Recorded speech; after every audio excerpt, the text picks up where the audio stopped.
dirinya mendorong revisi tersebut dengan menyatakan bahwa sebaiknya Pak Prabowo merespon hal tersebut dengan revisi Perpu misalnya. Dan itu yang pernah dilakukan di era SBY di akhir jabatannya.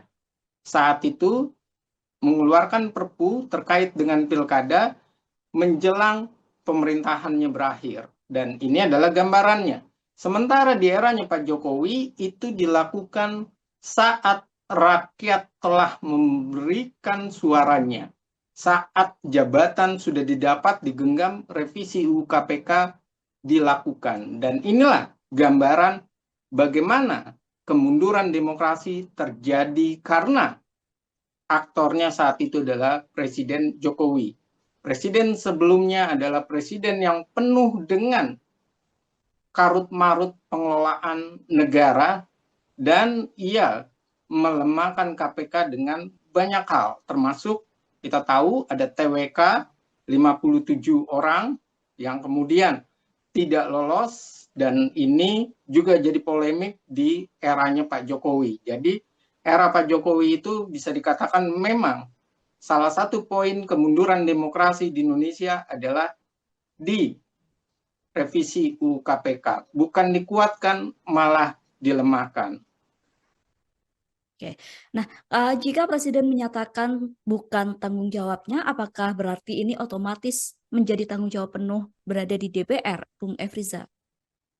Iya, kalau berbicara apakah ini tanggung jawabnya Presiden atau tanggung jawab DPR, jelas itu adalah tanggung jawab dari Presiden. Kenapa?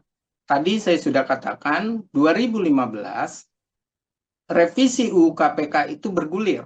Namun proses itu ditolak oleh masyarakat. Kemudian Presiden tidak mengeluarkan surat Presiden yang memerintahkan para wakilnya.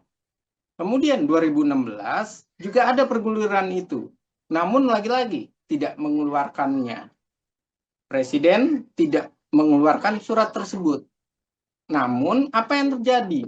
Yang terjadi ketika 2019 itu cuma sekedar menunggu momentum.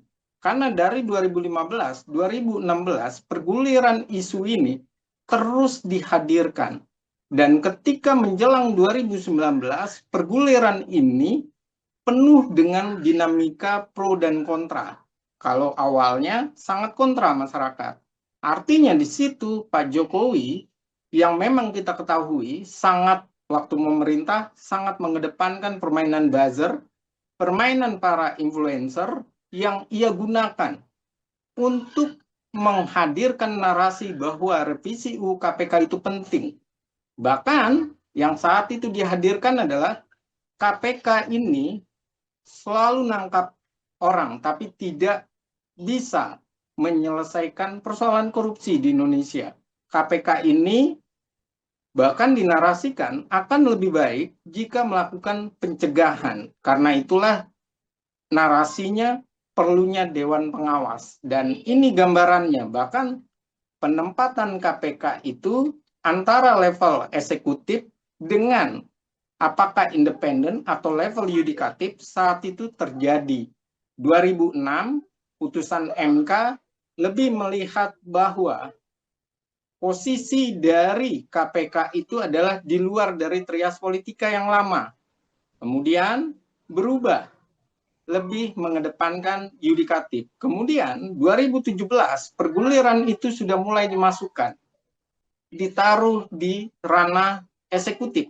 Sehingga terjadi perdebatan, apakah KPK itu bisa dilakukan misalnya sebuah pansus oleh DPR RI dan itu ternyata dianggap tepat karena dia bagian dari organ yang berada atau selevel dengan berada di bawah eksekutif.